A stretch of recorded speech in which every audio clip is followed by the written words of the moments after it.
All right. Give it a few seconds. So, hey everybody, and thank you for being online with us today.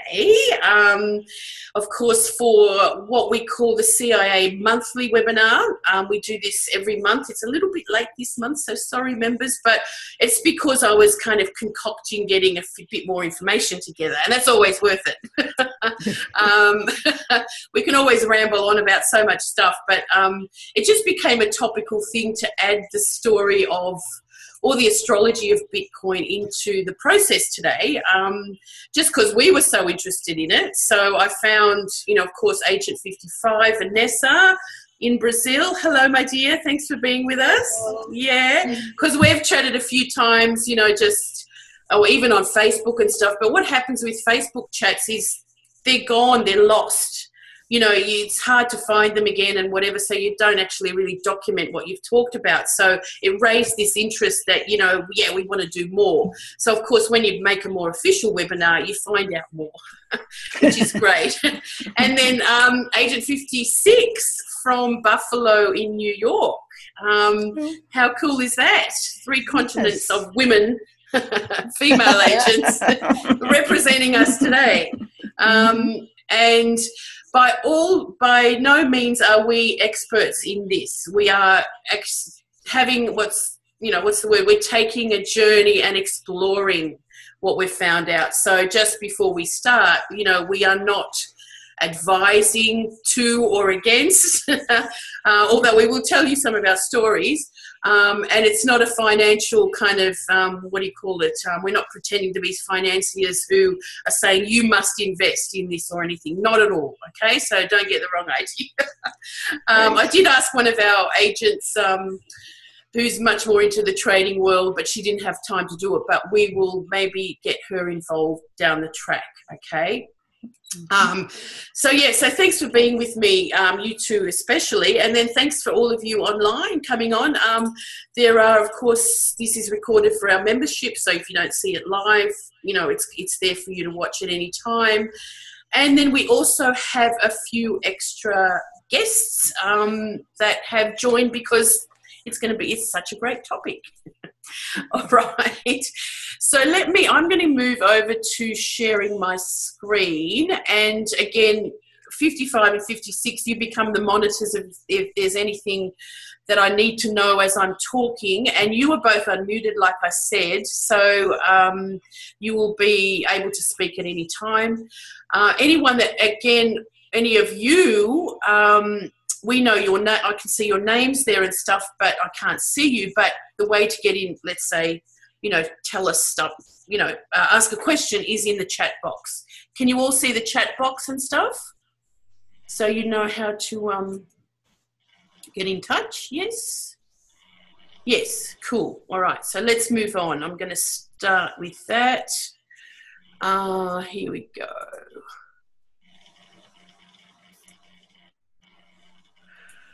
All right, so yes, so very interesting topic, and that's why we picked looking at the astrology of, well, not just Bitcoin, but cryptocurrency today. But because this is a member webinar, I just kind of want to tie up, the last month really.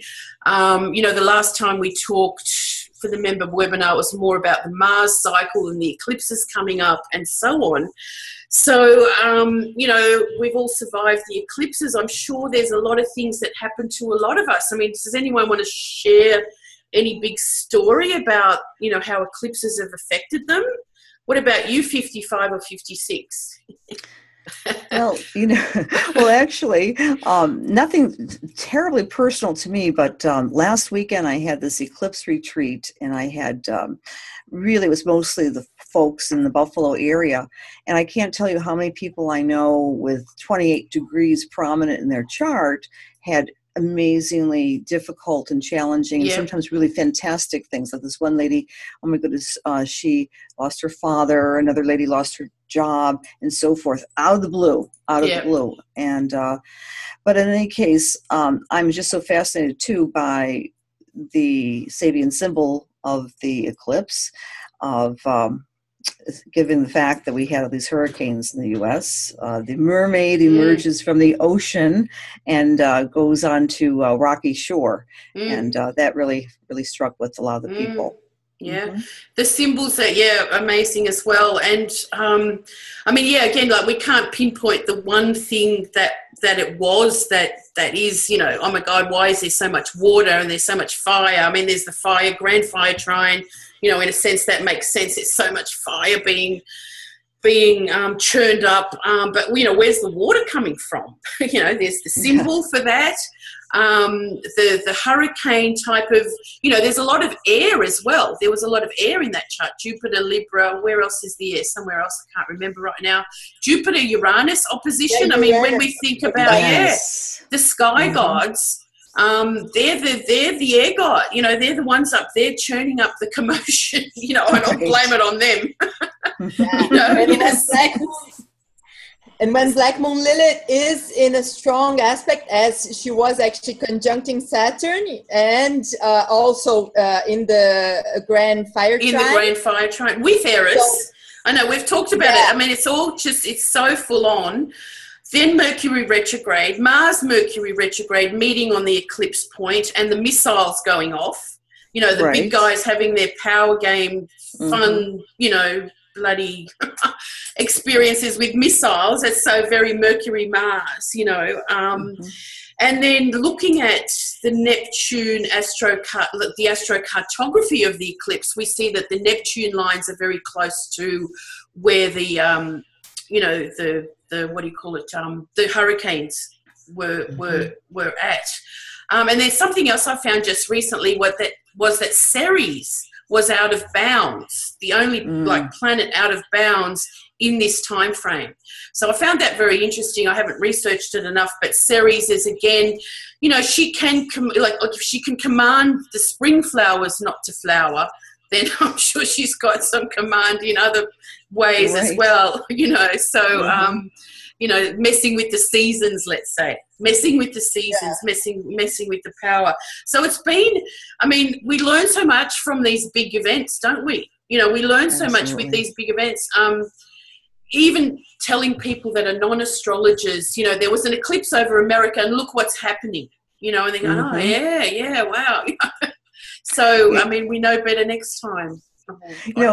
I was very stunned during the eclipse how you think about everyone, all sorts of folks all across, especially the United States, their eyes were turning upwards. And what the symbolism of that is, it doesn't matter for that moment when people are watching the eclipse, looking upstairs, looking up higher, and that's such a good symbol and so necessary in a sense, isn't it?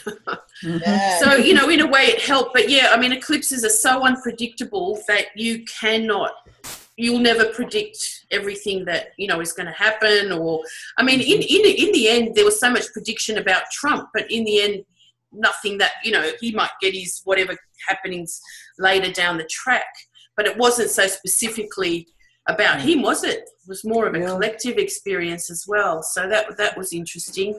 And we look at the next eclipse, that is the solar eclipse that will happen opposite that degree, so 28 degrees of Aquarius next February, which is, of course, so tied into it. They're not really separated that way.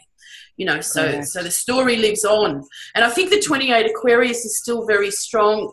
In that sense, it becomes Donald Trump's descendant. Right? And it's also something you'd know more than me, Cassandra, about the USA chart, 28 Aquarius. Something happening there? I'm not sure what it is now. Yeah.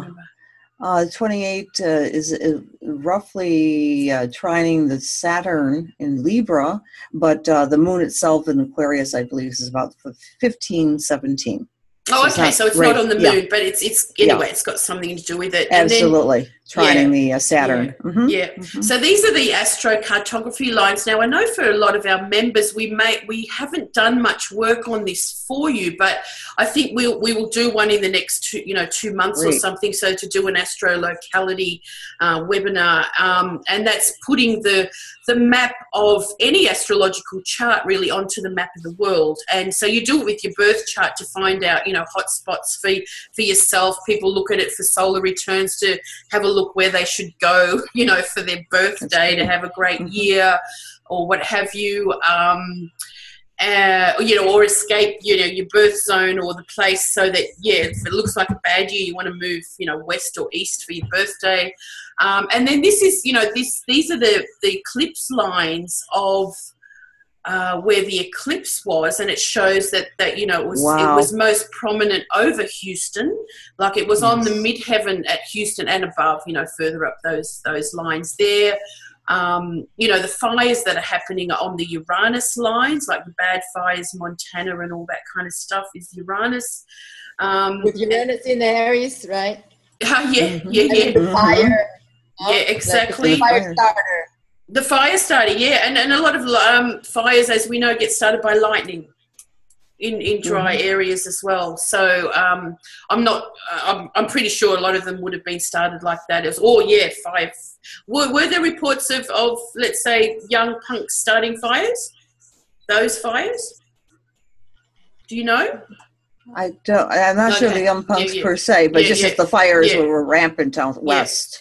Absolutely. So, and then the other part of the world that was really flooding was northern India and Bangladesh and stuff. And the eclipse, you can see down the bottom here, the eclipse lines are, let's say, anti-culminating, so opposite on the IC. Okay, so again, another sort of prominent spot.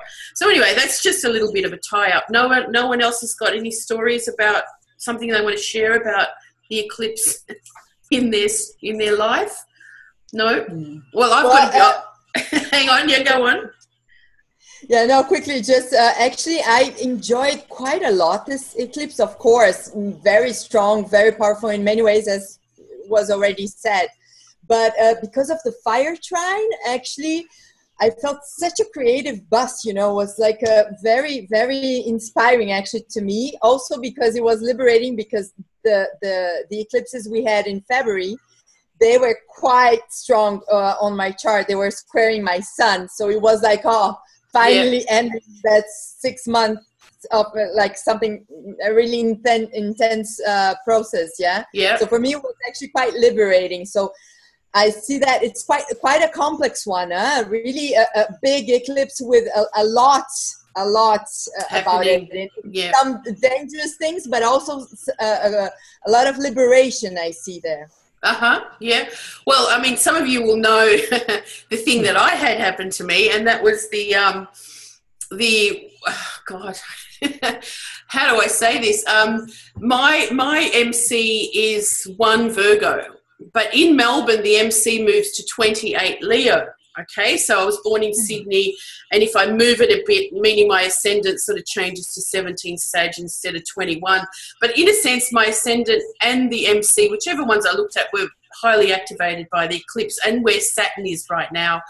And so I wrote this thing, not on the CIA page, but on my own Facebook thread about a video I found of, you know, pretty much misinformation about what an eclipse is. And it was very much based on flat earthers believing in the eclipse or the moon going behind the sun at an eclipse and calling it Rahu. It's Rahu that goes in the front of the sun at the eclipse and the moon goes behind. And I just kind of had a laugh about it because I thought, I can't believe that this is what people think. And again, I didn't do it on the CIA website. I did it on my own page. Perhaps I should have tagged my students and say, you know, students, be aware of this. And I have been, you know, the more I notice fake news astrology and all that kind of stuff, I mean, I wouldn't call this thing that I noted fake news astrology. It's just really, God, really, is this what people believe? And then they use astrology charts to show what they're doing. But astrology charts are astronomical. They're all based on cycles and circles. And so I'm just like in disbelief pretty much, you know, watching this and looking at it. And I kind of left it there. And then, you know, I woke up the next morning and I've got this deluge of abuse at me because I have posted this, right? Oh. And it just went on and on and on and on and on and on for days. And it was, you know, it's kind of sickening in the end because people were getting involved that had nothing to do with me, calling me manipulative and all that kind of stuff, an attention seeker, you know, I'm just doing this.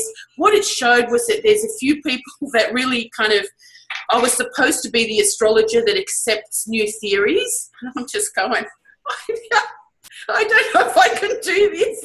You know? Is this really what I'm supposed to do? Is this really what I'm supposed to do? Accept new theories like that? Wow. And, you know, it's all about love and, you know, it's like, oh, what? And then, yeah, all people that didn't know me sort of saying things, I'm manipulative, I'm attention seeker, I'm this and that. And, man, it was full on. Now, totally unexpected. It's not the reason I wrote this thing. And anyway, a bit of an eclipse moment that I would never have kind of thought. And I actually never thought of it. I thought, yeah, it's on my midheaven. I've got a lot going on in other sort of aspects of getting things organized, but, you know, no big highlights. Anyway, here it was. Nothing like some attention. And, my goodness. My goodness, the eclipse on the midheaven. You know, we just had a panelist who mentioned Gil, that his midheaven is also 28. Leo, oh yeah, okay. Oh, Gil is an agent, yes. 25 in Melbourne. Yes. So, and a female. Hi, Gil. Okay. But yeah, just to say, you know, you can't. That's the unpredictive sort of power of eclipses. But again, in my midheaven, people were like going, you know, I got so many private messages. Good on you, Jules. Oh my God, I can't believe how calm you are, and you're standing up for this. And, you know, like, you know, I've got Saturn on my ascendant as well. So, you know, it's like these standards, you know, the standards that we upkeep. And in a way, I kind of thought the CIA badge has just gotten a bit stronger here. You know? That's an amazing story. It really is. That's why I thought I'd tell it. I didn't want to make this about me, but it's just very appropriate too. It was a bullseye on your midheaven. Sorry, Vanessa. And Saturn conjunct Black Moon Lilith. Yeah. On my ascendant. Yeah, so that's about, like, actually, you know, you were concerned with truth. Yeah, that was concerned. Yeah. And knowledge and how people are teaching astrology, and that you were really concerned with that. Like, clearly you were worried about the things that were out there. You know, I mean, I was talking to a friend the other day, and I'm going, there's part of that I just need to let go, because there's never, ever, you know, you're not going to ever be controlling that. And astrology has always had its issues with, you know, whatever fake stuff and crap and, you know, whatever. It's always going to be there. So, you know, but again, I think that there's some other guidance to that of the CIA, because we're a trusted kind of place, which is cool.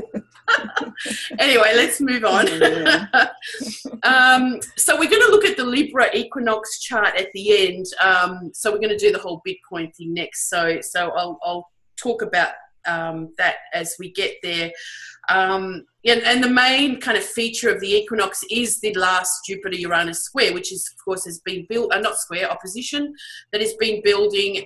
Pluto going direct at the same time, which is super interesting. So, and then Mars and Venus connecting. And if we conjuncting again at 18 Virgo, which is really interesting because, of course, that squares Saturn, but also remembering in February during the last eclipses, it was like Mars and Venus were teasing each other. They were coming up closer and closer and never made it to each other.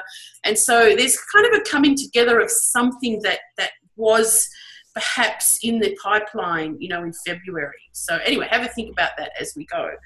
So the reason we started off, you know, again, the Bitcoin, you know, looking at the Bitcoin, as I said a bit earlier, because it's just so interestingly accurate to the signs of the times and the astrology of what we're seeing, you know, and what it was birthed into like 9-10 years ago.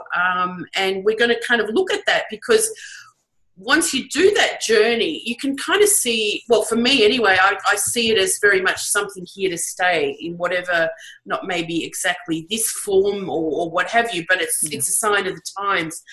And what grew my interest as well was that last year in June, I've got the dates and I've even got the timestamps of this, because I had a client who came to me and she asked if I'd want to be paid in Bitcoin.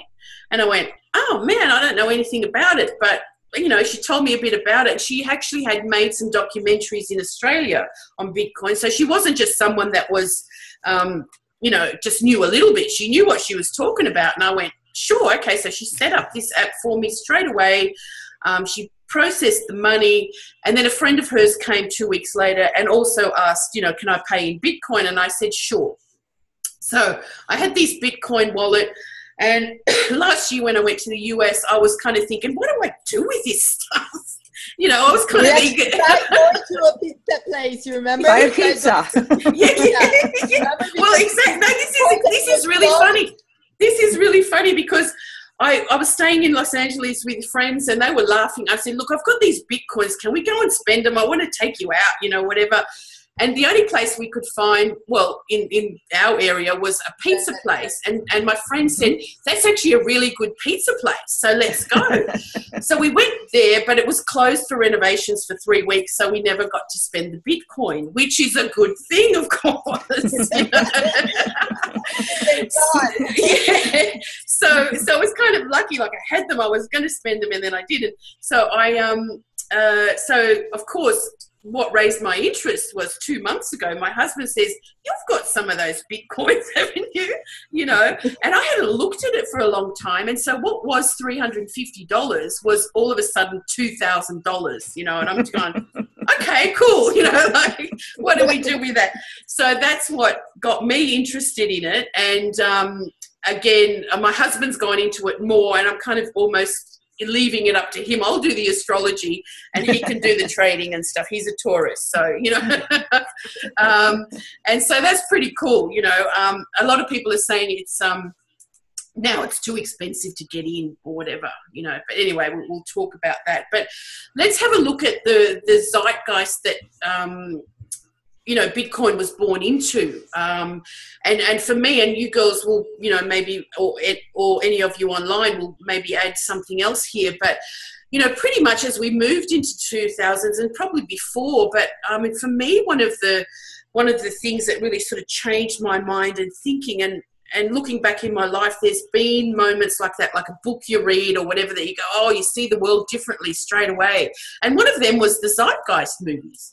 You know, I don't know if you remember them, but it was June 2007, and it was like, is that how the banking system works? You know, and you kind of, things that you just didn't know before, you know. And so these have just completely, you know, opened up our channels to what... Yes, go on, yeah.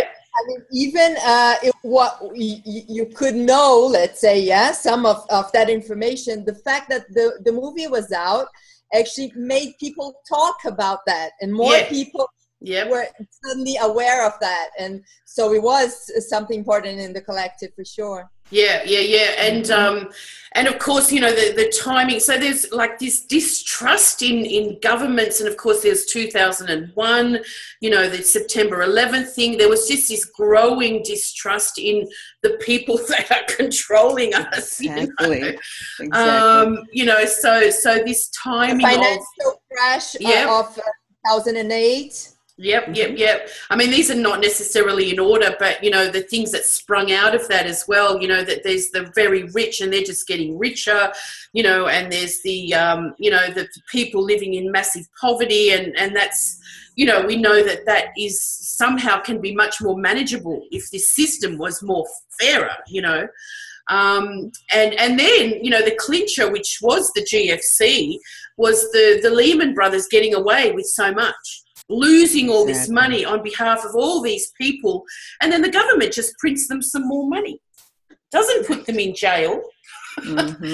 They've put people like, you know, Julian Assange away, and other people that have been the what do you call it, cytographer, there's a name, I can't remember it now, but, you know, these hackers, let's say, into jail for doing much less than what these guys like the Lehman Brothers and stuff did. They just got a, you know, you naughty boy kind of thing on them. And so this kind of stuff is just, you know, it's very Black Moon Lilith, isn't it? It's like rising up in the consciousness that we are not happy with this.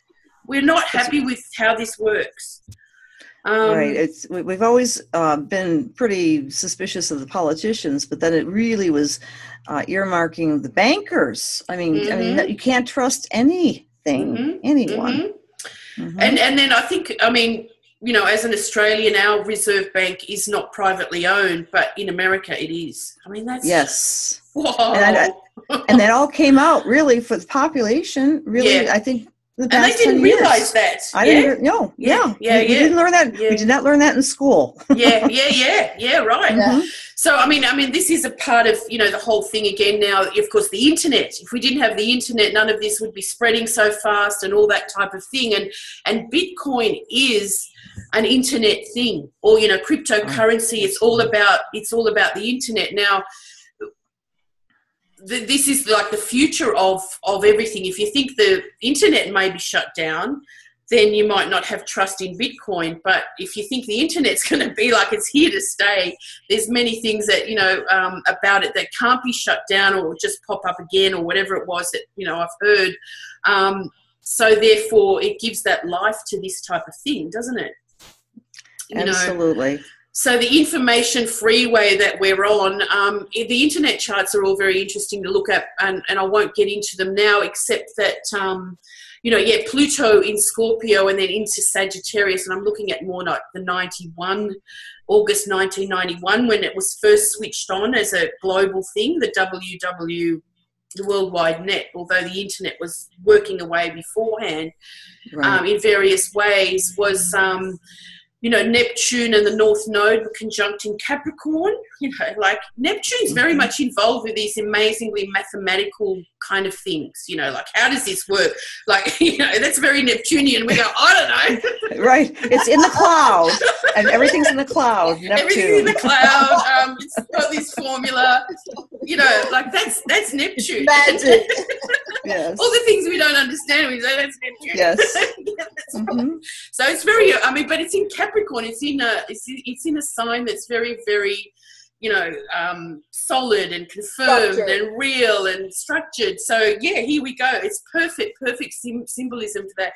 Venus and Mercury were retrograde in Virgo and back into Leo, which is kind of really interesting with just the retrograde we've had from Virgo to, and Venus retrograde in all that kind of, in August, all throughout August, and BML was in Capricorn as well. Okay, so here we got that 9-year cycle again, which is BML is coming up, and Vanessa will talk a bit about that more later.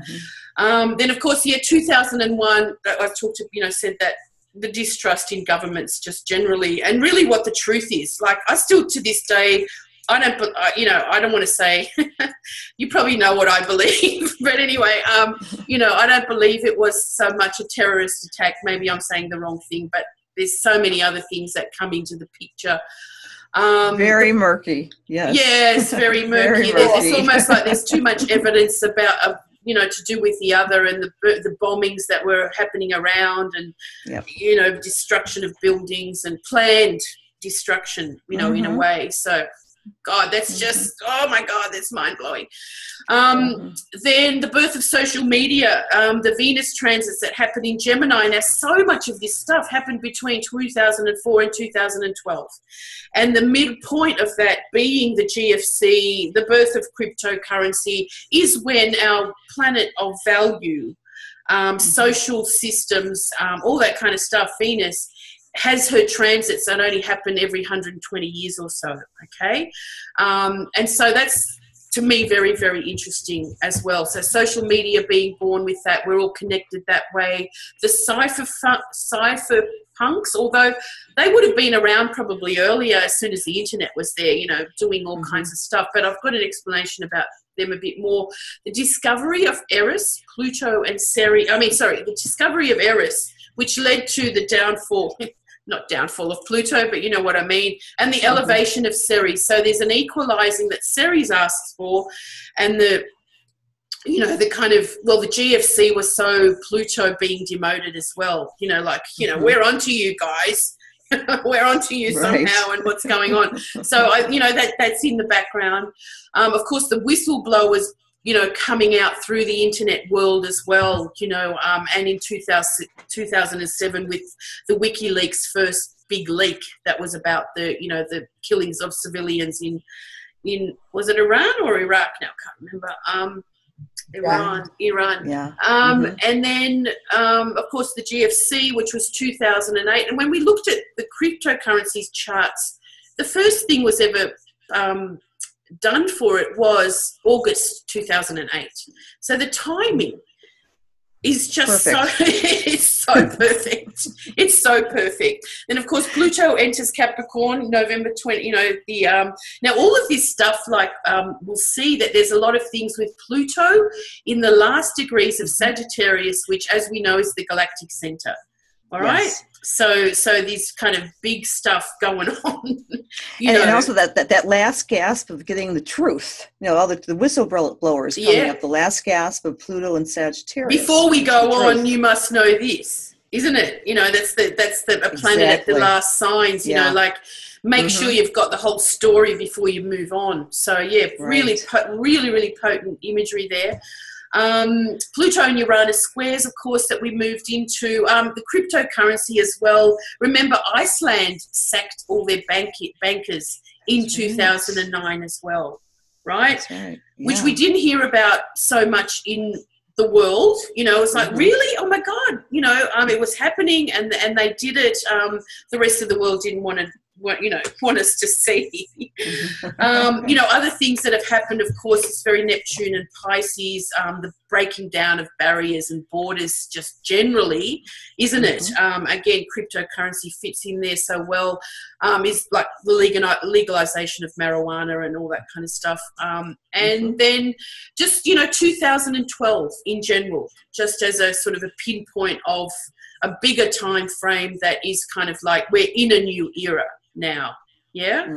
Absolutely. So it's quite fascinating. It's really really potent timing, isn't it? Yes. So let's just have a look.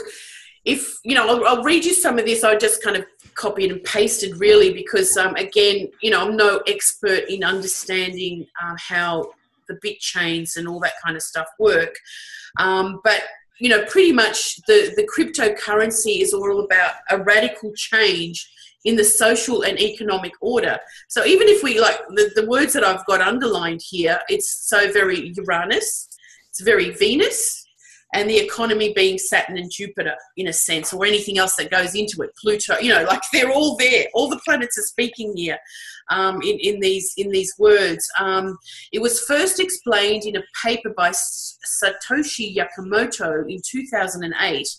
And I've got the chart for that we'll have a look at, and it's online if you want to read it or what have you. But the thing about Satoshi Nakamoto, it's like, we don't know who he is. It's just a made-up word. Is it a real person? There's a whole lot of mystery and intrigue about who Satoshi Nakamoto was. They even name a few names of the main kind of guys that are, that started off the Bitcoin. One of them called, now I can't remember, someone Sabo, Hal Finney. There's a few names. So, something we'll never really know. We'll never ever know. And he's gone anonymous. And I probably would too if I started something like that. There's even like this thought that it could be actually a group that uses that name as it was one person, but that's actually a group. So we don't know. We don't know. And this is, as we're going to kind of look at the charts and stuff, some of the things, we've researched, we've done our best, but we don't know where they were born. We don't know if we should use London or New York or, again, so a lot of the charts we're going to do will be zero Aries. Sorry? Or Dublin. Yeah. There's a reason for the Dublin one, but hang on. So at the core of Bitcoin is what's called a blockchain. It's a ledger that records the rightful owner of every balance of Bitcoin in existence. When you make a Bitcoin transaction, you effectively announce to the system that you would like to transfer a balance of Bitcoin on the ledger from one owner to the other. These transactions are grouped into a block, and members on the system then compete to be the first person to confirm that the transactions in the block are legitimate. Once a block is confirmed, the ledger or blockchain is updated to reflect the most recent transactions. Bitcoin owners are not identified by their name or location, but by a string of characters known as a digital address. In other words, Bitcoin owners are pseudonyms. You can transfer a balance of Bitcoin from one address to another without revealing your actual identity in the physical world. You only verify that your own address from which the Bitcoin is being sent. Now, I mean, that's putting the banks into a spin, the governments into, you know, like people having currency and money that goes beyond borders, and, you know, it's so much different. Government has no way to control Trace it. Or tax, yeah, so, I mean, I'm sure there's changes on the way that somehow they're going to try and police that. I don't know, but yeah, they are trying already. They are trying. They're trying. Yeah. Russia and China, they do want to legitimize it, but they are trying to regulate it. Yeah. They're going to try and do their best. And look, Saturn in Capricorn coming up and stuff is you can see that already. We'll look at the future of it, you know, later. But Saturn in Capricorn coming down with like, oh, but we can do this and that. So yeah, so you know, this Bitcoin wallet I've got doesn't have my name, doesn't have everything. If I wanted to trade in it, that's a different story. You know, having an account with a bank address and all that, you know, kind of bank account attached and what have you. So how do you prove your ownership without revealing your identity? So again, we become so anonymous. To accomplish that, the system relies on the public key of cryptography, which sounds so Plutonic. Pluto, doesn't it? It's Neptune. It's like a math problem, and math is like the ultimate Uranus, Aquarius, Neptunian blend because it's so out there. You know, it's just amazing. Yeah. So the main advantage of Bitcoin is that it is decentralized. So there's no, you know, key ownership of it. There's no central bank or government which controls it. The freedom is the main reason why investors have come to see the currency as something of a safe haven asset in problematic geopolitical world. That's again like the dark net and the, you know, what people distrust about it. And there's been plenty of that in recent months. There's also an additional advantage in Bitcoin. There is a mathematical limitation to the number of Bitcoins that can be created, which means there's never any printing of money. So the rules of the economy work perfectly as you know, as they're writing about that. So there's a lot of people really excited about it, that it is actually a really solid economic model that can work. It's just going to equalize things a lot more. So what's that? The demand goes up, so the price goes up. So there will only ever be 21 million Bitcoins produced, and we're up to about 78% of those now in circulation, as I believe. So, and they split it. So the splitting is in the end endless. So there's always enough for everyone, and more and more. The more that it's split, the more it goes up in price, right? So again, and now of course there's many other cryptocurrencies in circulation. Bitcoin is more like a brand, the original and the best perhaps, or you know, whatever, but there's many more others like that. And apparently, you know, Wall Street, the financial world is just going crazy in trading all these different you know, cryptocurrencies and stuff. So some of you will know more about that than I do. Has anyone else got Bitcoin out there? Is anyone saying that, or something similar? Okay. So a cipher... Sorry? No replies so far. No replies, okay. So a cypherpunk is an activist advocating widespread use of strong cryptography and privacy-enhancing technologies as a route to social and political change. So, yeah, in the background of all of this is that we want things to be fairer and more equalised, and equalise that 1% to the 99%, you know, quite simply. Cryptocurrency is a digital asset designed to work as a medium of exchange using cryptography to secure the transactions and to control the creation of additional units of currency. So Bitcoin was the first, and as I said, it's there's other alternatives as well. So decentralization, I mean, again, you can already see that, of course, they're going to do their best to try and somehow, you know, enforce control onto it. And they'd be very scared about it, wouldn't they? So now, what have I got here? So this is now, I've got a few charts that I'm looking at. Sorry, I should have had that one first. A few charts that I'm going to look at, they kind of all meld into each other, and especially the three for 2009, which go into January 2009. But I just want to have a look at the first two. The first time there was a paper sort of put out about Bitcoin, and then also, the idea was already around. Bitcoin.org was registered as a web name. Back in August 2008. I don't have the exact time for that. So when I don't have exact times for something, I just set it, I could set it for GMT time, but I just set it for New York because there was a few docos that I've watched, and a lot of the action was in New York. Okay, so a lot of the interviewees that they had and whatever were guys that were living in New York. But again, the place is kind of irrelevant for zero rising charts. Okay, the midday is important. It just kind of make sure that the moon is at its midpoint position for that day, and what we can see. So what stands out here, mostly is it's like looking at a chart of a person, and good exercises for anyone doing astrology really, or people learning it, is where's the sun, where's the moon? We don't know the ascendant. Okay, so the sun's in Leo. Okay, interestingly very close to where this eclipse thing was. Exactly. And Leo is all about a creative energy, a creative force, and we could look at it in the sense of, well, it's just symbolic very much of something new that's birth, that's actually really quite sunny and whatever, got a good energy about it, perhaps being in Leo. And then the moon in Pisces conjunct Uranus, although depending on what time it was, anyway, it's close enough. In Pisces, this whole birth of something completely different, radical, under the radar, so to speak, as well, isn't it?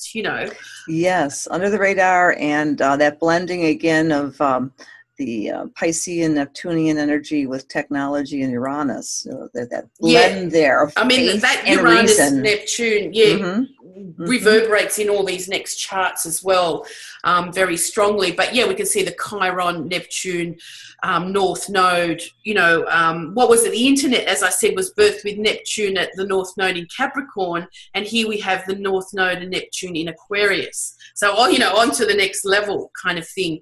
And the Pluto at the galactic center, which I found that so common in a few things that I've looked at. So I think that we don't know a lot about the galactic center and what it's doing, but the more that I've looked at it, it's like big stuff happens with planets at the galactic center, not surprisingly.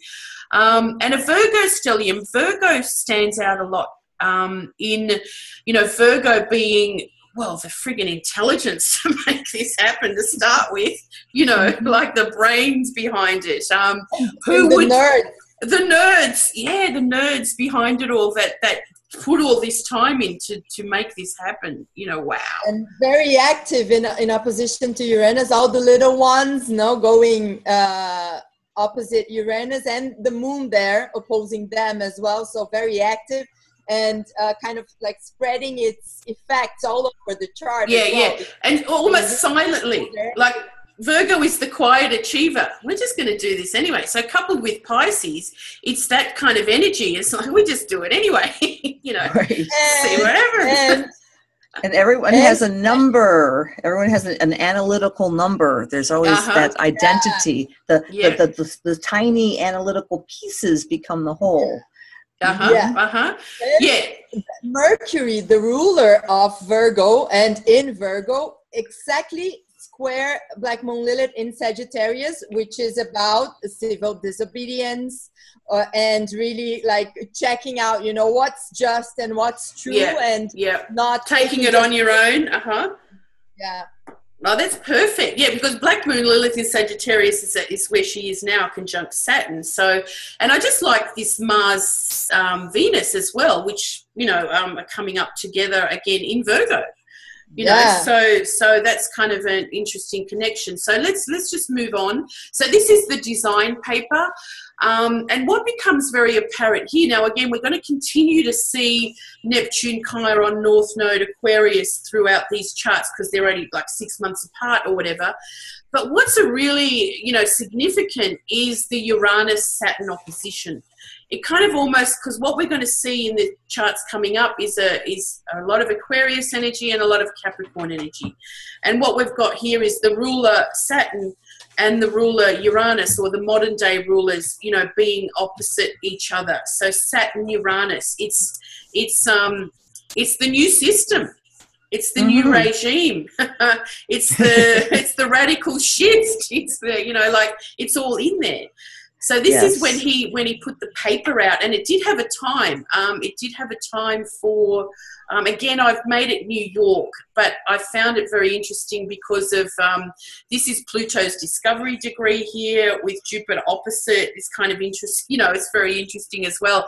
I suppose the power of it, the design, they call it the design paper. This is how Bitcoin has been designed, you know, to work and so on. So, and then again, of course, sorry, yeah, go on. Oh, I was going to say, of course, the myth of Saturn and Uranus, too, right? The destruction of the father and the rebellion of the son, and the blending of the two. That's right. So yeah, in the cosmogony or the cosmology, you know, Saturn, well, Uranus goes after Saturn. There's Chiron in between, but Saturn dethrones his father, and then Saturn in the end is dethroned by his son as well, you know, Jupiter. So this story lives on. So, you know, once there's something, it always has to be overthrown. Okay, so it's you know, it's showing that overthrow of the system. And, you know, as we look at this, I still get more of the feeling that it's here to stay. Yeah? You know, that it's not just because of the time that it was born into, it's not just a big idea that is just floating around and, you know, good luck to some of the millionaires now, but, you know, it's going to go away, or I don't know, whatever. So now this is the chart that most, I'd say, mundane astrologers, as we found out, would use for the birth of Bitcoin because, and it has got a time, so 6:15 p.m. Dublin, Ireland, because... It's the creation of the Genesis block, yeah? So the first bit chain or blockchain that was put out, yes? Is that right? Yeah, that's what I understand too. Yeah. So now, Vanessa, you know the story of why, I mean, this is great that we got a chart, but why it was in Ireland? Why are we setting this in Ireland? Something that we're still investigating to really know more precisely, but so far what happens is there was in this first the Genesis block that started the blockchain, so that there when other Bitcoins are created, so it goes on, so this is the Genesis, the first one, and it has encrypted in it the headlines of the newspaper in UK, so and it's, I don't have the phrase right here. I didn't know you were going to mention it now. Oh, no, you told me before, but I forgot, Yeah, but I mean, I just don't want to, I'll say it later, well, it's the headlines, and it's about actually like how the banking system is really, you know, just, it's not really working. So that's the headline for this day in the news, you know, in the newspaper in UK. So that's he just put the phrase in there.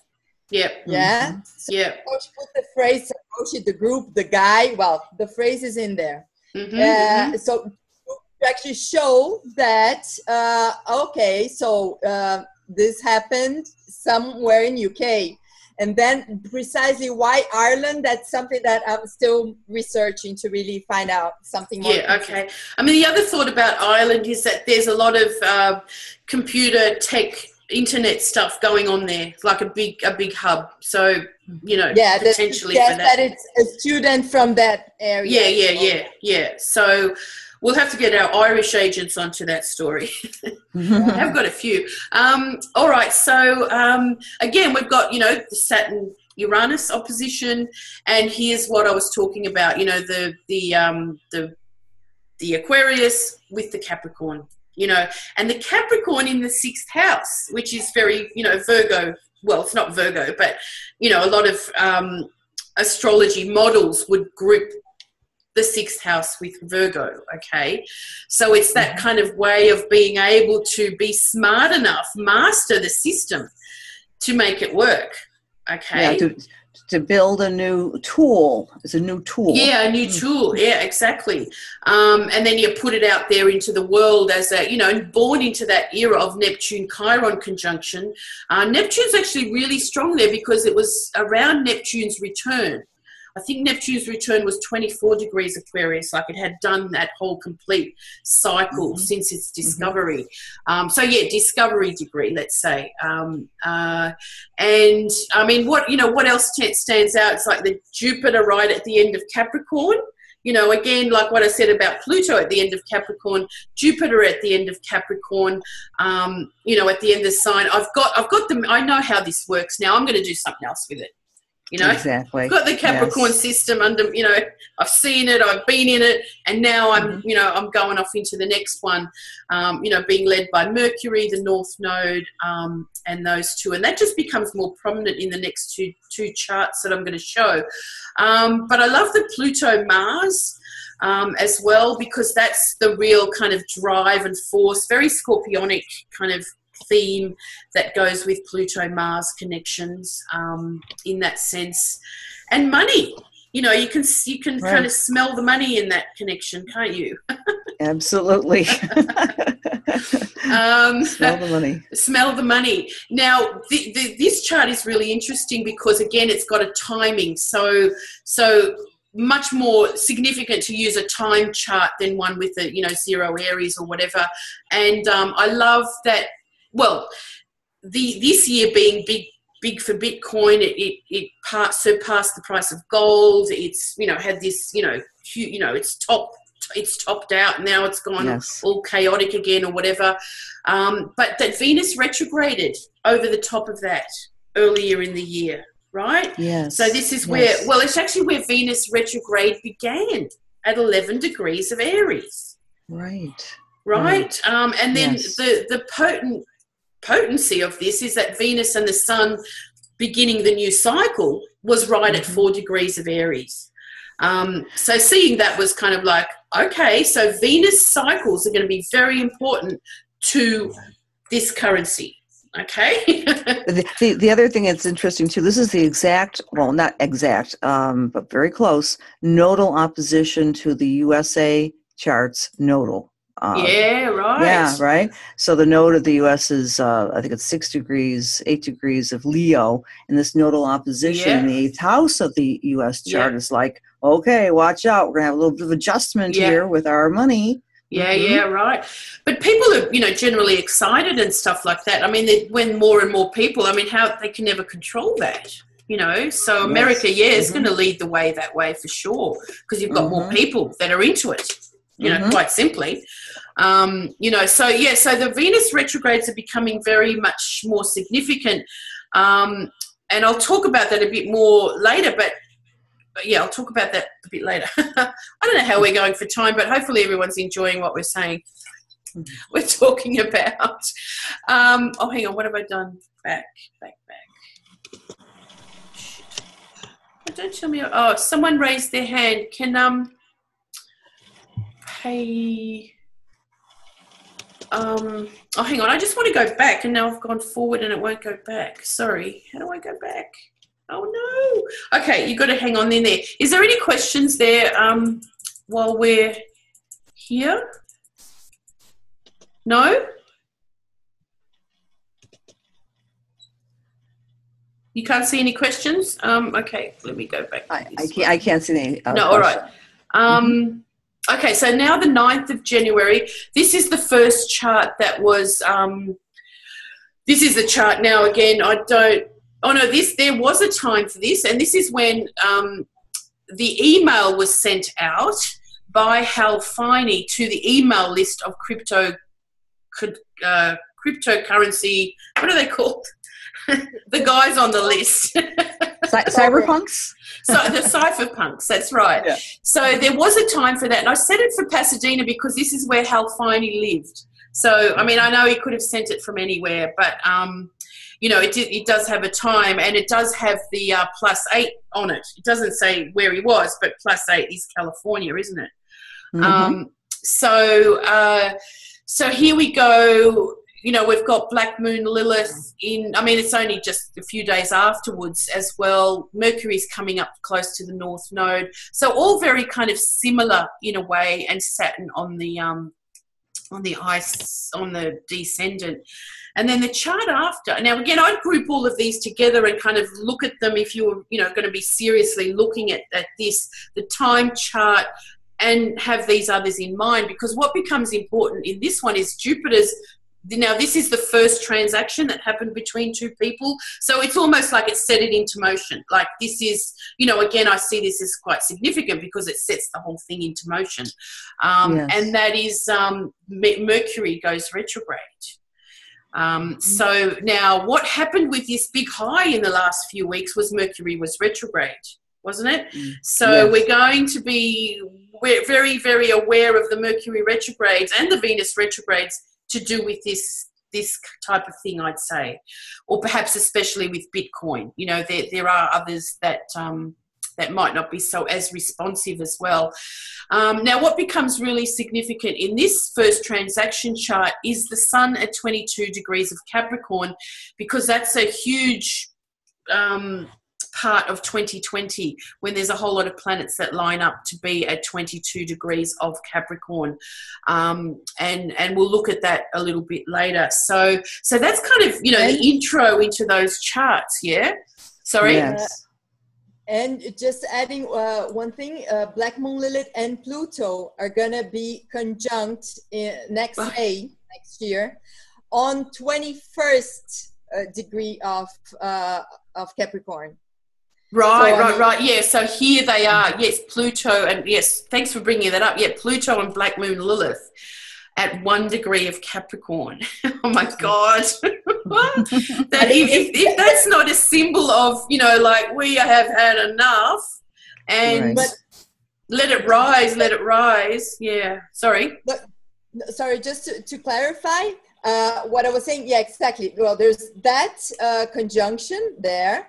But also they will be in conjunction at 21 Capricorn next May. Yeah. Okay. And the Sun is in Taurus. Right. Venus goes into Taurus. So what I mean is lots of activation. You know, the degrees. We'll talk some more later, but I mean, so many degrees that connect. It's time coming up, isn't it? It's just that Capricorn, and having such a stellium in Capricorn in so many of these charts, it's just being hit off for the next. And, you know, like when we even think about Pluto in Capricorn and its kind of time through this time and how it's just slowly shifting, crumbling down the structures that be and all that kind of stuff. And what is breaking through is probably more exciting now than what we thought before, right? Because, and I've got a good example of something for that later just to kind of inspire us. But now, any questions with anyone out there at this stage? I have got a Q&A up here. Okay. Hi, I would like to know about Libra. Anonymous. Anonymous attendee. Well, about Libra? Well, can you be more specific there, perhaps? Yeah, what exactly you're wanting to know, if it's related to Bitcoin? Well, Jupiter's in Libra at the moment. So anyway, I love that this now we're Cassandra has put together a few charts of, let's say, the highlights of Bitcoin's development over the years, and we'll look at some of those, and of course that's all interesting. But Cassandra, I love that the first transaction for something paid was a pizza, because that's what I was trying to buy. I know, when you said that, I thought that's perfect. Which is so funny. So I tried to find a pizza as well. Exactly. So we're going to look at a few of those charts, and Sure. and perhaps you might want to lead that, Cassandra, as well. Yeah, Sure. as talk about it. Oh, hang on, before we go on, and this is perhaps maybe more for the notes, for those of you who want to do more, get into more serious study about this. But if we look at any chart, this is a really good exercise to do for your own astrology chart. Look at every single cycle in your chart and know when it started. Right, from the Sun and Venus to Mercury's Mercury, every single thing, and write it down, and you will be amazed at the, let's say, hotspots, the birth of cycles in your chart. Some of them would have been way before you were, even born or whatever, at a particular era and all that kind of stuff. But then it makes you understand the kind of theme of that and how that's living out because of what you were born into. Like, I was born into a Saturn-Uranus opposition. I was born into, we're all born into a particular Pluto cycle or, whatever. So, so this is what, I'm kind of getting at with looking at the Bitcoin charts, like everything that they were born into, which becomes really interesting. So born into what we know, the Saturn and Jupiter cycle that started in Taurus, which is the last, as we say, the last 20 years of Jupiter and Saturn meeting in an Earth sign. They have in 2020, and Vanessa will talk about this a bit more, in 2020, Jupiter and Uranus will have their conjunction for the first time. I'm not going to get into that, tripping over. They had a conjunction in 1980, which was actually very much timed, 1980 at the end of Libra as well, which was like 28, 27 Libra. And it birthed, the internet era of the 20, over that 20 years. So they were in air. Then it had the last conjunction of Earth, which has happened 200 years beforehand, which all the Jupiter-Saturn conjunctions happened in Earth signs and related very much to our planet going into the Industrial Revolution and that type of thing of the 200. So this is like the next revolution of, Jupiter and Saturn economic cycles being in air. Now, already that tells us so much about, lightening up, the heaviness of resources that we rely on, all that kind of stuff. So but Vanessa will talk more about that. But, that's amazing as well, time-wise. Saturn-Uranus cycle they were birthed into. Remember, they're opposite in these charts. So they were birthed in 1988 with Saturn conjunct at the galactic center. Okay, so part of that era. Saturn-Neptune came together in 1989 and will come together again. Now, I think they were together in Capricorn. Is that right?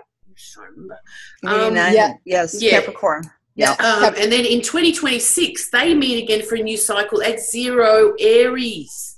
That's massive. You've talked about that before as well. So, the next 9 years is going to be incredible. Saturn-Pluto, although we think about something like Saturn-Neptune finishing a cycle and then starting off in Aries again, Neptune in Aries is just mind-boggling, isn't it? So it's like tying in, as we move to the end of these cycles, it's like a letting go of, all this other stuff and, new rebirth on the way. Saturn and Pluto cycles, which peaked at 2001, so September 11, they were opposite each other. Jupiter and Pluto actually met in their cycle in December 2007 at the galactic center as well. So Jupiter-Pluto is all about, the trust in the system and the truth being out there, and of course in Sagittarius. Pluto-Uranus. So we're in this era of all these kind of shifts on a bigger time scale. And what's very interesting about Venus is that Venus's star that she makes, as I said before, these things were born into between the Venus transits. But the Venus star, now the next conjunction she makes with the sun is conjunct Pluto at 19 Capricorn in January. All right, so it's a watch this space kind of energy. She won't be retrograde, but it's still a star point. Then the next star point in October 2018 is at 2 Scorpio opposite Uranus in Taurus. Okay, so again, you know, watching Venus is a big thing. And then I think Regulus in Virgo has a bit of a background sort of story to this, although this is a really long-term transit of 2,000 years. It represents the kings, or the demotion of kings, the power of money. There's more for, you know, technology can save the world, and there's more for everybody in a sense, you know, so that kind of thing. And who serves rules. That's it. So you'd probably find a lot of, you know, people with strong Virgo like us, the CIA, you know, very much wanting to help, you know, like there's stuff we can do that can make things work better. And this is just the Venus ages, which I call it. So being in this age of Venus in Gemini ages, which is to do with the transits, is much more kind of open air, expansive, inventive, as we look at the times that it was there before. So during the Renaissance and the times of the Enlightenment, whereas the times in between were the age of reason, or you know, like more heavy, and the imperialism, like it's just all about money and growth and all that kind of stuff. Anyway, it's a really interesting cycle to look at, but again, at the background of it all. And not to say, yeah, that the eclipse was around that Virgo point that just happened. Where did I put those charts? Oh, there they are. So now this is the first pizza chart. How are we going for time? Sorry, I'm kind of a bit, I know it always goes later. Yeah. Doesn't matter. Yeah. Everyone's okay? That's all right. An hour and 8 minutes. Oh, already? Oh, jeez. All right. So Cassandra, I'm going to let you, I can change the charts, but so this is the first pizza board. Sure. And I have actually a copy of it in front of me with the analysis with the Genesis block. Okay. Yeah. So it's interesting because you see the North Node at 12 degrees of Capricorn. That's actually conjunct the Sun at 13 Capricorn, and so that's kind of interesting. So the North Node, right, as you can see, was actually on first the Sun. Transaction. Yeah, and then we have the Uranus 29 at 28 degrees of Pisces. So this is obviously Uranus up to the Moon here. Would be, oh, do I have the right one here? Yeah, 2010. Yes. Okay, good. The other thing here, just when we look at the actual day with Neptune, Jupiter conjunct Uranus, and that's opposite Saturn and the Moon. So there's that exchange, the opposition, and the idea of expanding something new. 29th degree of Uranus, of course, is, again, that last critical degree of eking out something brand new. And of course, there's that Virgo connotation as well. The 1 degree of Gemini, something new. I'm just trying to think of some other Pluto connection here, too. Yeah, I loved Mercury in Taurus. The trader, you know, the trading, you know, I'm after the pizza, you know, so Taurus. Right. And Mercury again, you know, for traders or whatever, so the Mercury retrograde, you know, being an important time for those ups and downs, especially for Bitcoin. Yeah. And it's a nice little grand square that's being formed here too. So it's a new foundation that's being created by this beautiful transaction for pizza. And it was quite a few years later, wasn't it? Now this is the first Bitcoin hack. Do you know what happened there? I didn't sort of read up on that. Right. Yes. At that particular date, many of the providers of the Bitcoins, they actually lost, they disappeared. The Bitcoins disappeared. I mean, it's built into the system because of this ledger that's shared with everybody that no one's going to be able to do such a thing. But this particular day, there was a crash and there was a hack. And you can see the Uranus opposite the Saturn. Again, of course, you have that sense of a surprise aspect, Uranus conjunct Jupiter, and the Mars, the Mars opposite that. So there's really physical, almost a physical sense of tension here, that something unexpected happened with the template. And, you know, I'm looking at the Chiron and the Neptune. They didn't see this coming. Subscribers to the Bitcoin at all. This was just something out of left field. They need some astrologers, don't they? Yes. Surprise. That's that cardinal square, you know, that you know, it's huge, isn't it? And then you see Mars come along, and I remember that 2010, we were all kind of talking about it and going, wow, what's going to happen? Right. So, yeah. No, it's kind of interesting. I just noticed that, a lot has happened with Bitcoin just in the past month and a half, as you know. But Mercury went retrograde at the 11th degree of Virgo back at the first part of August. That's where so take a look at the 11 degrees there, too. So a lot of activity with Bitcoin in the past month. And just now, right, Cassandra? Now it's actually passing again.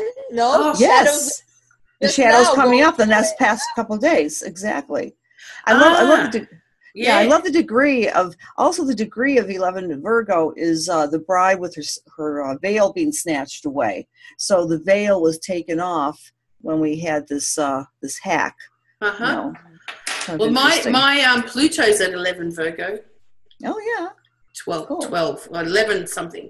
Anyway. Well, that's why I like you. I'm an 11 degree Virgo moon. oh, there you go. Oh my God. Yeah. All right. Okay, next one, Bitcoin parity. So when it reaches the same price as the US dollar. Yeah. 0 point of the Taurus. How about that? All right. Of course, we're not sure of the time. But, yeah. But it's probably in Taurus. Yeah, probably. Right. But we have a couple of different, new beginnings here. And of course, Neptune dissolving the sun in Aquarius conjunct Mars.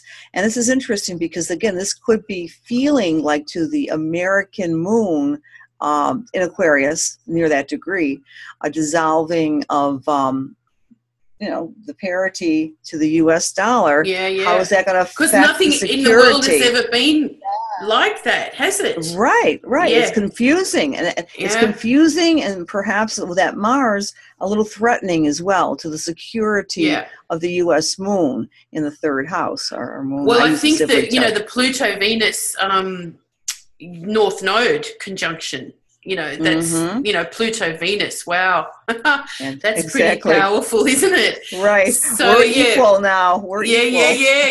Yeah. You have as you say, an equal, a rival or whatever. It's so interesting, isn't it? So what do we got now? This one. Just one more thing about that. That was a Saturn return, by the way, with the parity of the chart. USA. Yes, a Saturn return. Yeah, okay. It was exact. Can you just, I can't go back easy enough, which is stupid. I don't know that's why. Okay, no problem. What degree was Saturn? It was in Libra. Yes, 16, 17 of Libra. Which is where Jupiter is or was now. Right. When it went parity. Yeah. So, and then this particular chart is so interesting too, because the U.S., not the Federal Reserve, but some of the U.S. federal agents were actually seizing the Bitcoin. And at that particular chart, that's the crash. I'm sorry. That's okay. No problem. When I do it, I didn't mean to do it. And then I've got to go all completely off. So hang on. Sorry. This one? Bitcoin seized, yes. Yes. So we have, at that point, again, the Capricorn connotation coming up to Pluto. And then, of course, the sun is opposite the moon, the full moon energy. Like surprise. Right? And Jupiter at the last degree of Gemini, again, eking this out. This is a freight train that can't be stopped, even, the upsetting the security of the U.S. with the Cancer full moon going on. Then we have sorry, tell me what happened when it was seized? What was happening, let's see, I'm not going to go refer to my notes, but it was a federal agency came in, and they basically try to shut down the whole system. And there was a lawsuit and everything else trying to interrupt the flow of the Bitcoin. Of course, they lost. Yeah. So there was this interruption of the flow of the Bitcoin and the blockchain that particular day. Yeah.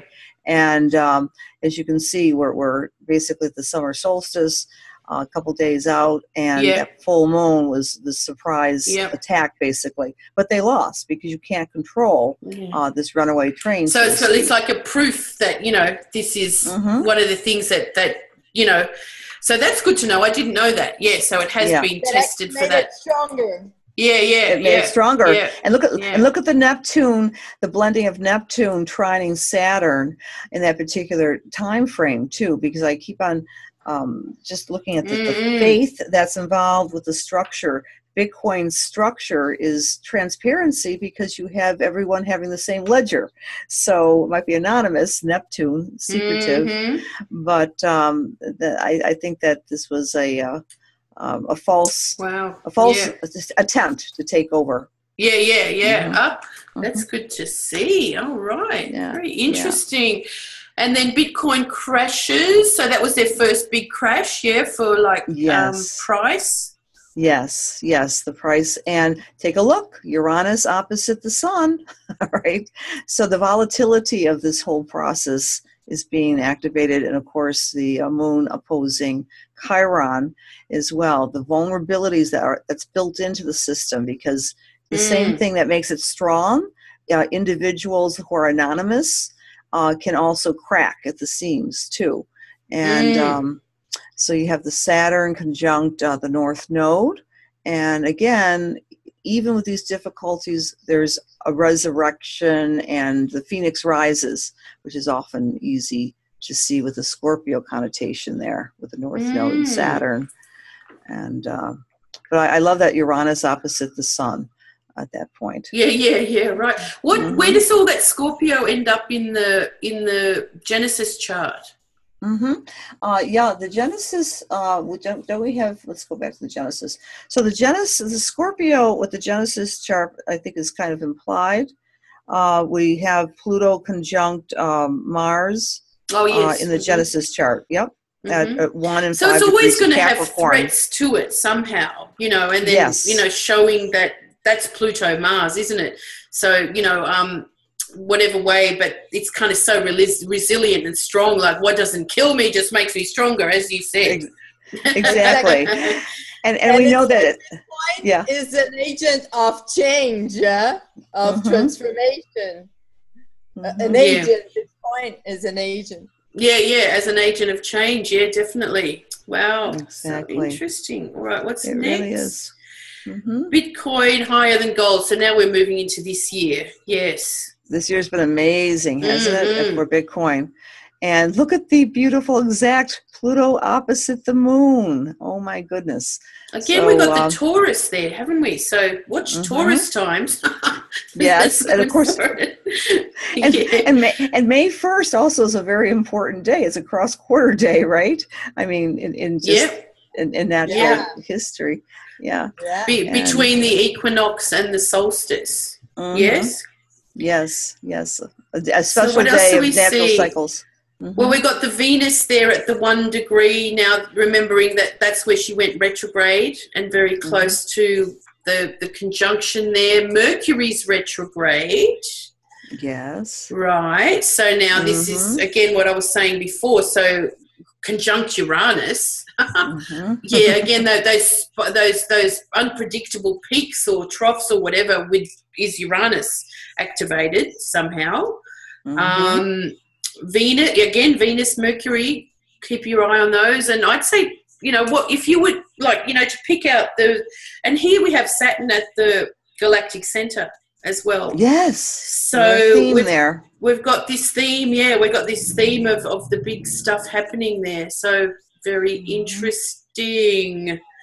And then Bitcoin reaching over 5,000 US dollars. Amazing. It's gone a bit all crazy now.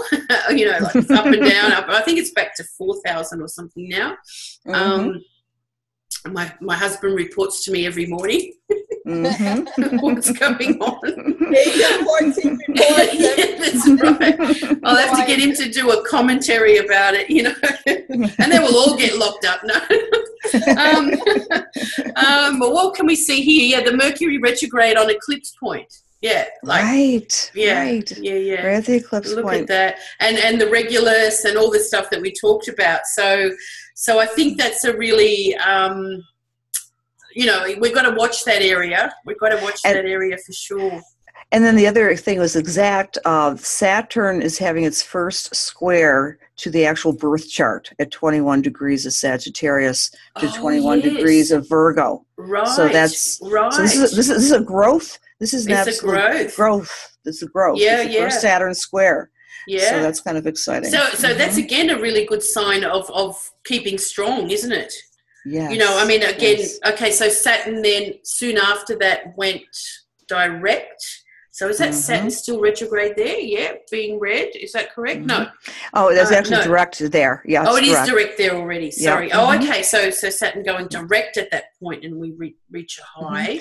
And then another kind of cool thing is, take a look at the Chiron at 27 of Pisces. That's over the Bitcoin Genesis block moon at 28 degrees of Pisces. So the Chiron, you know, the wounded healer, is interacting with the emotions and the appetite of the Bitcoin when it was born. Yeah. Well, Chiron in this context we'd see more as that sort of radical new way. It's more Uranian, isn't it? Than again, it's carrying like the world. You fucked over the world for so long. So many people have suffered. We're going to gallop away. So, you know, buzz off. We're doing it our own way. And it's that real centaur, renegade, you know, kind of like wildness. Like, you know, who would do this? You know, like have the guts to do this. And that's Chiron, isn't it? You know, and Uranus as well. But, yeah, the Chiron kind of, that in the end gives a shit. Yeah, Chiron cares. Chiron cares. Galloping away with this high, with this absolute high. And the other cool thing, too, of course, is that this is a nodal opposition this month for Bitcoin. Yeah, like it's nodal opposition. Yeah, that's right. So, again, the node's being really significant for that.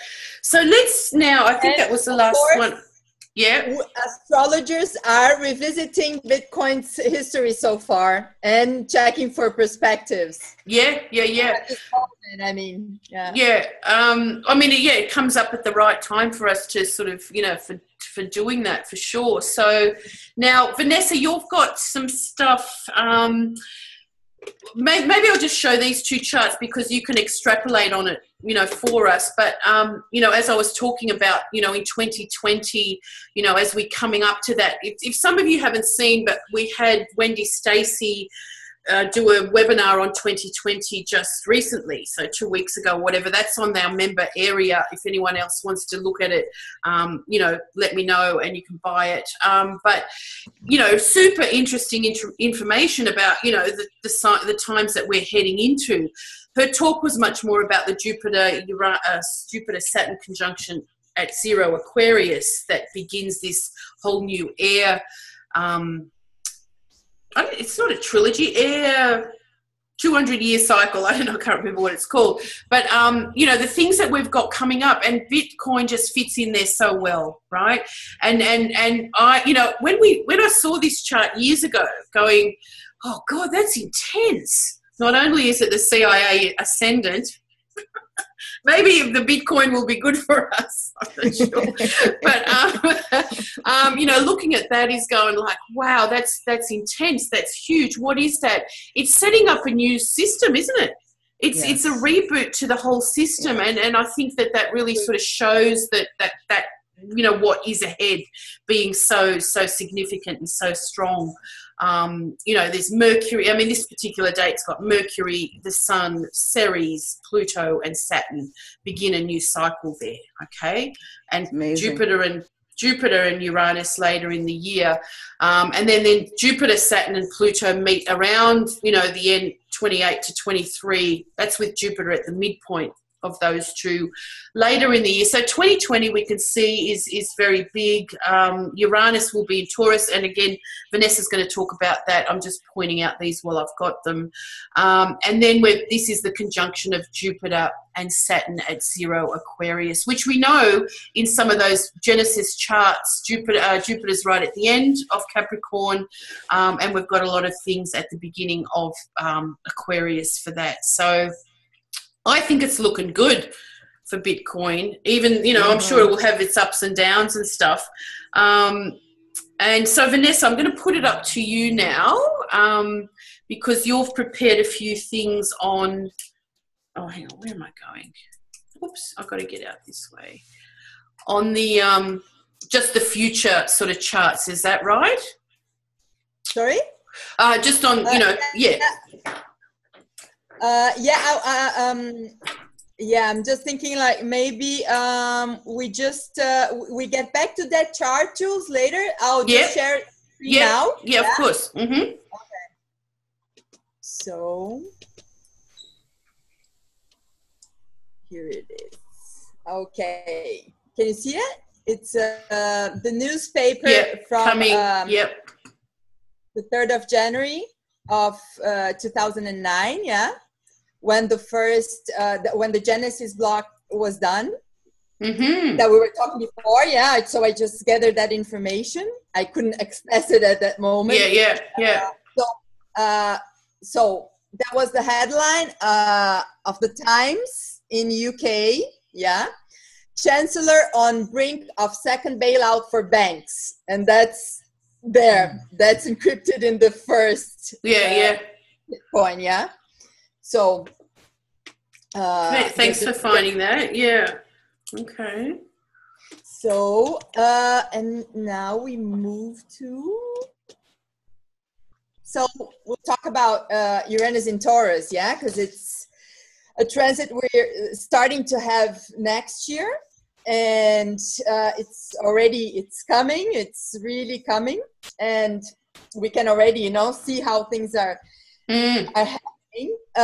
And this movement of Bitcoin really coming to the news, and people that had no clue about it starting to hear about it and stuff. Well, that's preparing for Uranus in Taurus as well. The ingress is going to happen on the 15th of May of 2018.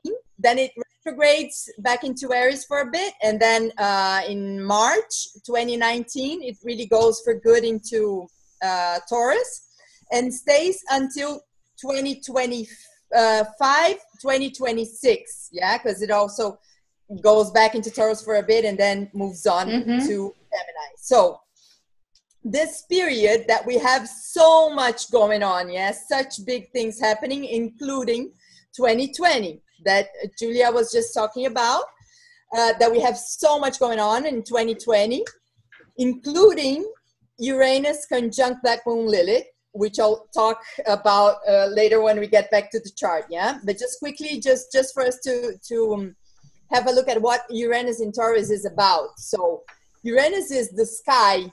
So detachment, abstraction, the possibility to abstract insights, innovation, and technology, astrology as well, and other things. But basically, we could just look into those concepts. And Taurus is the Earth. Well, it's an Earth sign.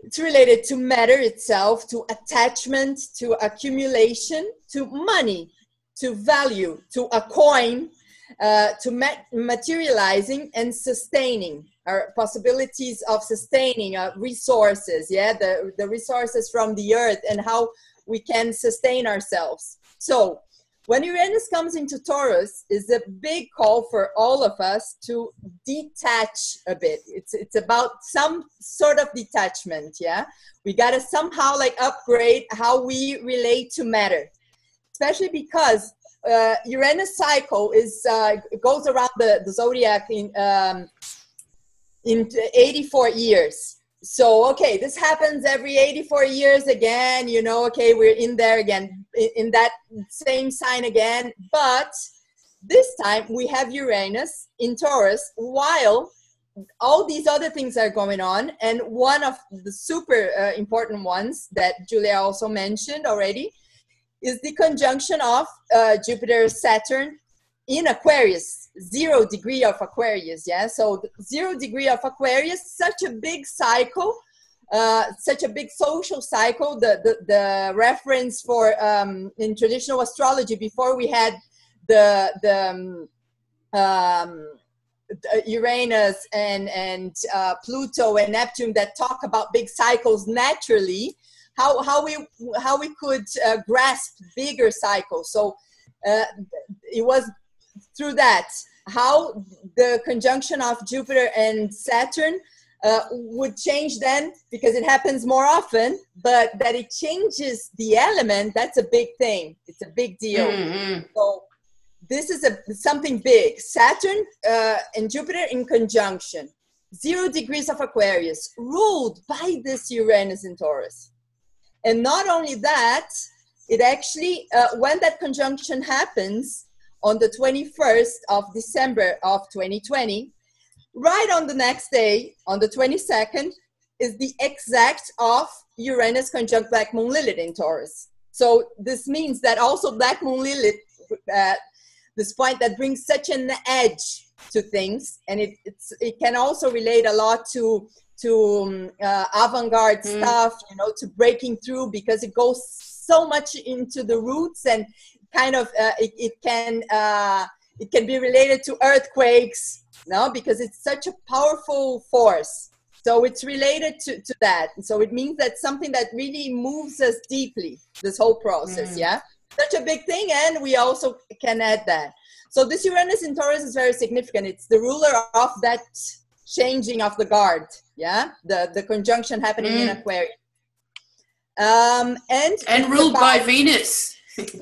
Ruled by Venus. Ruled by Venus. Yes. Money. Exactly. Money. Yeah. Money value, right? As we've been revalue.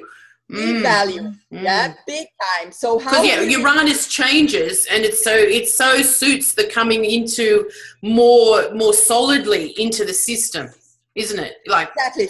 Be everywhere. Yeah, and I'll be able to buy a dress with it, not just pizza.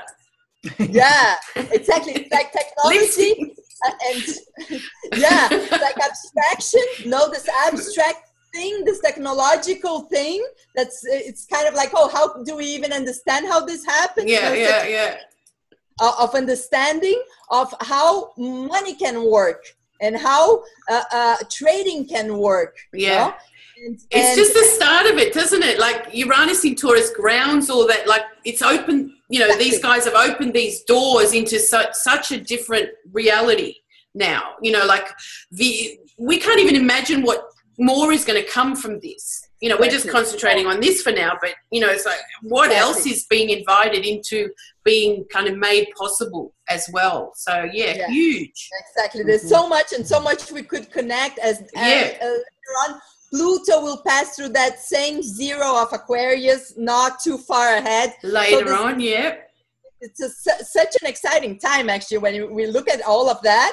Not such easy times, but very interesting and can be also quite beautiful, though we know it's not, you know, it's like, it makes us stronger, but it has a lot of beauty to it as well. Yeah. One of the things is this, it's like changing how, at the same time as Julia was saying, like the grounding, all of that, it's like technology becoming in a way more tangible. And at the same time, it's like detaching from matter. It's like money doesn't need to be something concrete. It doesn't need to be gold, no? It doesn't need necessarily, so it's as we said, like we don't exactly know how things are gonna be, but we do know that there's a major shift in how we relate to money and how we conceive things, because just that conjunction of Jupiter and Saturn happening at 0 degrees of Aquarius, that's really like, oh, whoa, no, from earth to air, no, from, and recently Taurus to Aquarius. And so it's like really, oh, okay, so our understanding of the collective changes. We really got to upgrade. There's no other way. Yeah. And so yeah, the whole our whole concept of matter, of material things, and even the earth. There are so many things that we could get into with Uranus in Taurus, but just keep to that. Yeah, just because. Just so we can relate to cryptocurrencies and how we relate to money, basically. Because one very interesting thing about money is not really the problem. Yeah, I reckon. The problem is greed, actually. Because, I mean, human beings can know it's something that we gotta solve it ourselves. No, it's not something, it's not that money itself. Greed and privilege. Exactly, exactly. The privilege that comes from greed, no? So it's a whole new concept. And one very interesting thing as well is the concept of cooperation with Aquarius.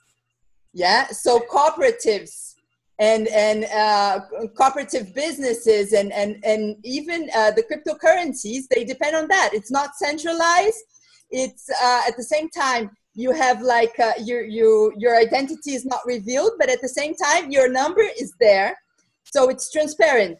What happens, everyone can see what happens, but you have a number. So it's like, okay, each one to his or her own business. Yeah. But at the same time, how things are happening is transparent. That's very Aquarian too. Yeah. We'll have to ditch our names in the agency now as well. Just the numbers. Yeah, right. Hey, just kidding. So anyway, so then just something quite symbolic. Yeah, this one image done for Bitcoin. Yeah, one of the images that you can find. It brings, okay, in cryptography we trust, and then it comes with libertas, equitas, veritas. Yeah, right. I didn't realize that. I didn't know that either. Yeah. And I love the infinity symbol. The left. And then how it works, how it can be shared, and it can be somehow like shared all over, and then it increases its value, and if you share, it increases the value. It's very CIA. It's very CIA as well. Our circular logo, because we've got the two stars up there as well. Oh my God! Rewards, just like we have. Yeah. And then we've got that braille in between that everyone asks, what is that? And it's like the cryptography in the middle. I love it. It's made for us. Wow. So 2009, I really liked too. The 9 being that endless cycle of everything as well, which is very eternity-like, you know. So the eternity sign. Yeah. Oh, that's so cool. And another thing is, so, okay, these words in Latin mean liberty, equity, and truth, okay? So liberty and equity with fraternity is the motto for the French Revolution, when Uranus was discovered. So this is very Uranian, This is a very Uranian currency, So it comes with, and then it comes with truth, and the Black Moon Lilith in Sagittarius. It comes with freedom. Yeah, it comes with freedom. And truth. Freedom, equity. Yeah, like, okay, you know, each one to his or her own business. Freedom, equity, and truth. So this thing of also fairness and how people actually got into it. Like the guys that were got involved in it. In the beginning, it was very much like they were saying, oh, just because we're nerds, you know, so it was like being in a science fiction movie, and it's so thrilling. I'll go into it. I don't care. You know, I'm going to really gain some money with it. I want to check it out. So in the sense of, you know, just joining, cooperating somehow, and contributing and adventuring, and this thing of like getting back into something that's very important in the advent of money in humanity, which is trust. This is what I was heading at when I said, you know, like money itself is not really the problem, you know, because money can actually be a means. Okay, I trust that this values something, and then so everyone can have a certain freedom to trade as you want to trade. Yeah. So, but then that implies some trust. Yeah. And that's why, then it's, you got to have the trust comes from the banks. Yeah. The credits and trust should be from banks and governments, but that's proposing something that can actually be a trust that is shared, that's not centralized. Yeah. So something interesting there for us to at least, reflect upon. Yeah, no, that's cool. So, and here's also this very word, equitas, which means equity. It also is a name for a Roman goddess of commerce. Yes, it relates, we can see, like, to justice and fairness, but it's also considered the goddess of commerce. Yeah, also that's also a name for the goddess of commerce. And then we see, I don't know if you can see it so well in that image, that's a coin, and she's holding the scale, for justice and equity, and the cornucopia, for abundance, fertility. Which is Capricorn, isn't it? The cornucopia, or Jupiter, and to me it's a Jupiter Capricorn combo. Yes. Yes, it's like the plenty of all, but the cornucopia is in the end is achievement and celebration for what has been achieved. Yeah. Am I getting that right? A little dose of Libra and Ceres too. Yeah. Oh, well, she's perfect. Wow. Yeah. And and interesting, because I mean, how it relates. And if we observe, like, these charts that in the history of Bitcoin so far, as we've been seeing, and the girls have been bringing out all these moments, and how at the beginning there's this passage of Jupiter, from Jupiter in Capricorn into the beginning of Aquarius, so it's the big Jupiter conjunct Saturn, moment. Well, that's also a Jupiter return for the beginning of Bitcoin. So it's quite interesting. We can't help think that, well, this is something interesting, at least, to say the least. And the fact that Black Moon Lilith is also crossing into Capricorn in the beginning of Bitcoin. So it's like coming from Sagittarius into Capricorn.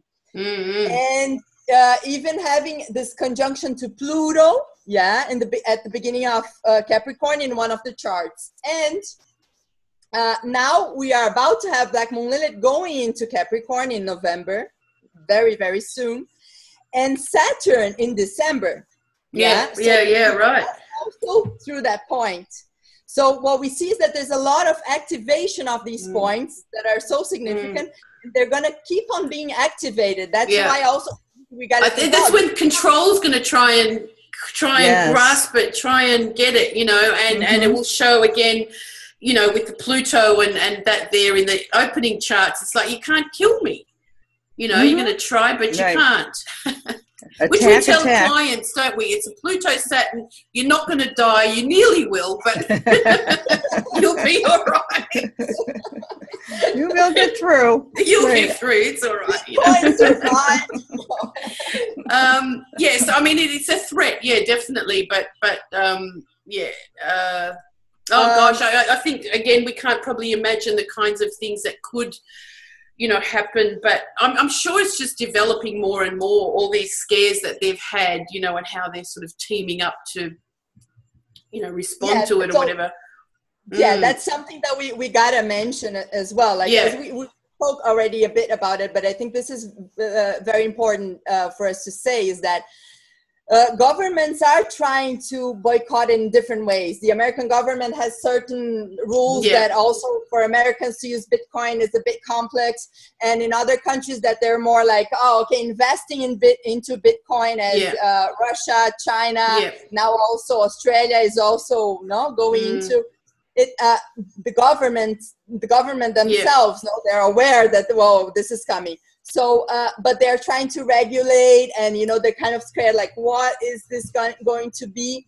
And be it be it like bad intentions or good intentions, there is this processing of okay, how can this not be regulated, and how can this really work out, and how can something like a cooperative way of doing it, you know, of having the reference for money, how can this work? And it's so interesting that Satoshi, whoever Satoshi is, actually gave this. Now, this is very also, I mean, I can relate it so much to the possibility of this somehow being more into our consideration with this Uranus in Taurus, because of that, a gift to the collective, you know? Right. It's like the Pandora's box is open. Yeah. And it can't be closed. It's just like, it's like information as well, which kind of in that era that I was talking about at the beginning. Once we know it, we can't unknow it. We're always going to know that about you, or, you know, whatever, and it will change our idea of it all. So that continues. So, and again, I think that there's just so much more that this has opened doors to so much more that we just can't even imagine what that would be, you know, and so much more of that. Gil says something really interesting here. Just about this Saturn Jupiter conjunction in Aquarius. The Sabian symbol for that is a pile of rocks ceases to be a rock when somebody contemplates it with the idea of a cathedral in mind. That's so interesting. It's like what we thought is the systems that are built. It just makes so much sense, doesn't it? Or whatever things have been grounded or built upon. That's how it sounds to me, with the idea of something much bigger in mind, you know, like as a cathedral. I mean, that's really interesting because of what I kind of pick to wrap this up with. So, Vanessa, you wanted to look at the other two charts still? I think we actually talked about it already. I don't know if you think it's, but just just to kind of round it up, from my part, like, so what I see is such an interesting potential there.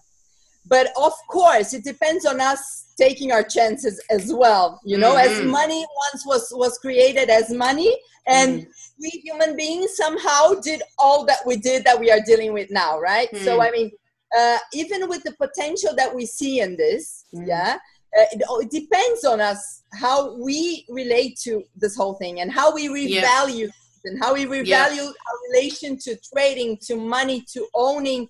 And I'm not talking about not owning things, but how you know, the how.